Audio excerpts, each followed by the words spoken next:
First, they fought Linux. Then they joined it. And if Linus Torvalds was right, that was never the contradiction people thought it was. Because the real story here is not that Microsoft changed. It is that Microsoft learned how to win a different way.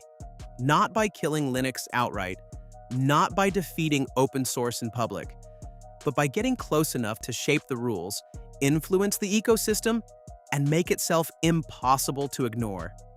That is the part most people missed, and it is exactly the part Linus Torvalds saw early.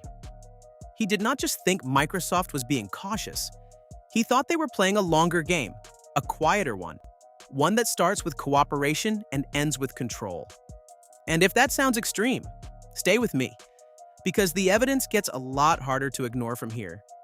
Let us go back to the late 1990s. Microsoft was at the absolute peak of its power. Windows dominated desktops.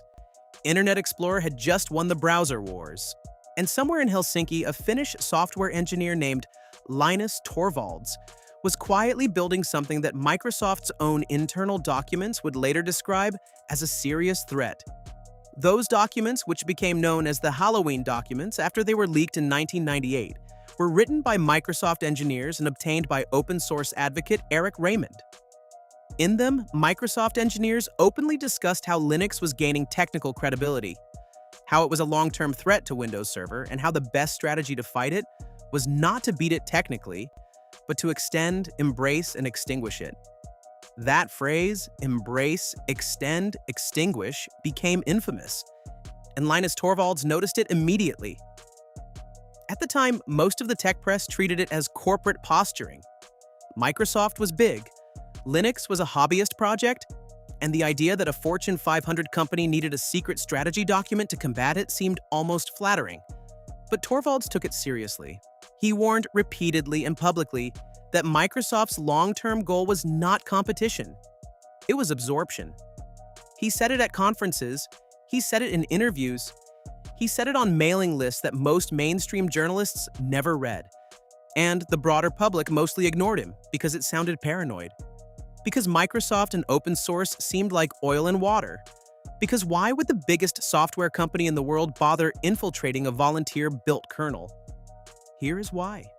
Because by the mid-2000s, Linux was no longer a hobbyist project. It was running the majority of the world's web servers. It was powering supercomputers. Google was building its entire infrastructure on top of it. And then Android happened, and suddenly Linux was on more devices than Windows had ever dreamed of. Microsoft was not just facing competition. It was facing irrelevance in the fastest-growing segments of computing. So the strategy shifted. And this is where the story gets genuinely uncomfortable. In 2001, Microsoft CEO Steve Ballmer called Linux a cancer. He said it was a threat to intellectual property. He compared the GPL license to a virus, and he meant every word of it. But then something interesting happened. Ballmer left, Satya Nadella arrived. And in 2014, on stage at a developer conference, Microsoft said 4 words that the tech world initially celebrated. Microsoft loves open source. Developers cheered. Journalists wrote glowing pieces. And almost nobody asked the obvious question, which was, why? Why does a company that spent 15 years calling Linux a cancer suddenly love it? What changed? The answer is that nothing changed about their intentions. What changed was the strategy. Here is the part nobody talks about. Microsoft did not switch to loving Linux because they had a change of heart. They switched because the embrace, extend, extinguish playbook had evolved. You cannot extinguish what you cannot get close to. So first you have to embrace, and they embraced harder than anyone could have anticipated. In 2016, Microsoft joined the Linux Foundation as a platinum member, paying $250,000 a year for a seat at the table. In 2018, they acquired GitHub for $7.5 billion. GitHub was not just a code hosting platform. It was the central nervous system of the entire open source world. Every major Linux project, every open source library, every developer tool that the modern internet runs on, it all lived on GitHub. And now Microsoft owned it. When the GitHub acquisition was announced, Linus Torvalds was notably quiet, but the open source community was not. Developers immediately began migrating to alternatives. GitLab reported a 10-time spike in signups within a week of the announcement. Projects started adding disclaimers to their repos. Longtime contributors wrote public letters expressing concern. And the concern was specific. It was not about GitHub's day-to-day functionality. It was about data. It was about what Microsoft could see, could index, could use to train its own tools, and could one day choose to monetize or restrict. Those concerns were labeled as paranoid at the time. Fast forward to 2023, and Microsoft launched GitHub Copilot, an AI tool trained directly on the public code hosted on GitHub. Code that developers had contributed under open source licenses. Code they had written for free for the community, with no expectation that it would be used to train a commercial AI product that Microsoft would then sell back to them for $10 a month. The open source community filed a class action lawsuit. Developer Matthew Butterick, working with the Joseph Saveri law firm, sued Microsoft, GitHub, and OpenAI in November 2022, alleging that Copilot violated open source licenses and the rights of the developers whose code it was trained on. The lawsuit is ongoing, but the damage to trust was already done. Because here's what people started to realize: this was not a single incident. This was a pattern. And Linus Torvalds had been describing this pattern since 1998.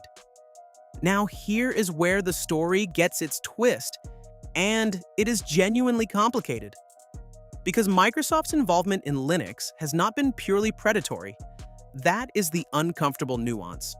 Microsoft is today one of the largest contributors to the Linux kernel. They contribute code to make Linux run better on Azure, their cloud platform. They built Windows subsystem for Linux, which lets Windows users run Linux natively on their machines. They open-sourced VS Code, which became the most widely used code editor on the planet.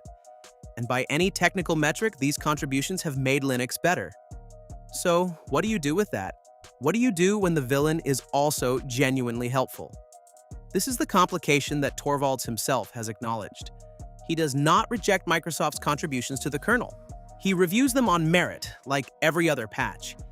He has said publicly that he judges code, not companies. And that philosophical consistency is actually part of what makes the situation so interesting, because it means the kernel's own governance model, which Torvalds designed and protects, is the primary thing standing between Linux and full corporate capture. The moment Torvalds steps back, the moment that meritocratic review process weakens, the balance shifts. And Torvalds is 56 years old. In 2018, he took a sabbatical from Linux development after admitting his behavior in community communications had been too harsh. He came back. But it opened a real conversation about succession, about governance, and about what happens to Linux after Torvalds.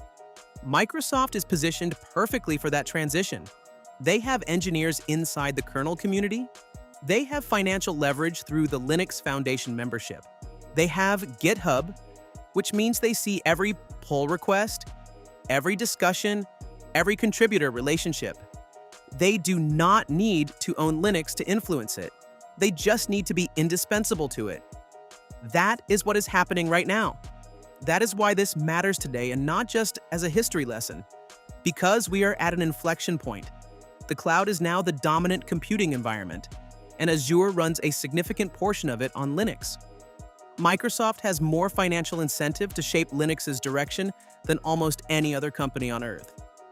And they have spent the last decade systematically building the relationships, the tools, and the infrastructure to do exactly that. The embrace phase is complete. The extension is underway. Whether Extinguish ever comes, or whether it takes a form none of us recognize, depends on decisions being made right now, in technical committees and foundation boardrooms that most people never hear about. This affects you directly. If you use Android, you use Linux.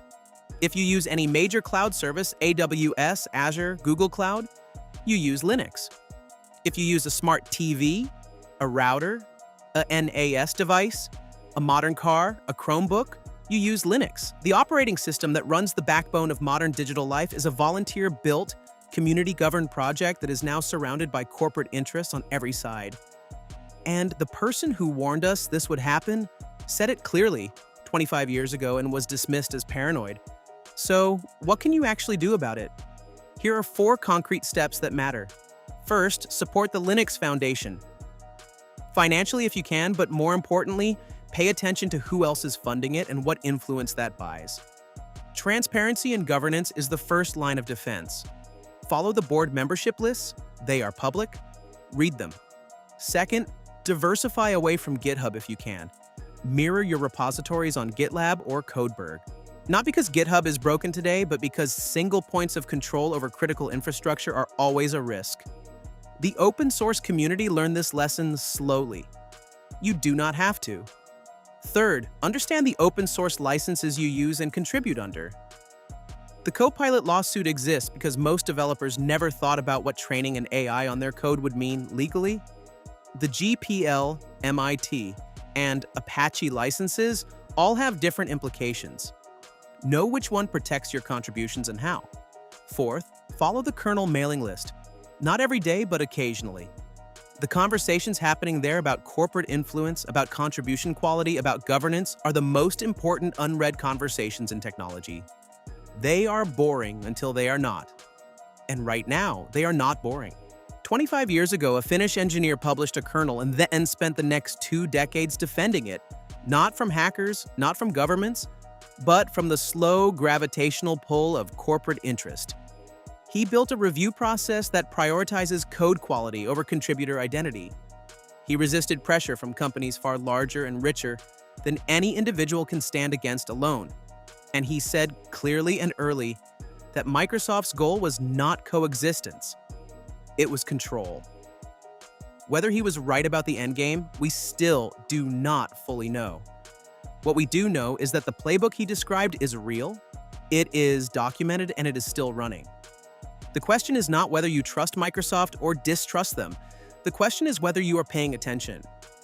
Because open source does not protect itself. It is protected by people who care enough to watch it. If this video made you think differently about something you use every day, leave a comment below. I genuinely read them. And this is exactly the kind of topic where your perspective adds to the conversation. If you want more videos that go this deep on the stories behind the technology you use, subscribe. There is a lot more coming. And if you know someone who should see this, a developer, an engineer, anyone who cares about where the internet is headed, send it to them. That is how these stories actually travel.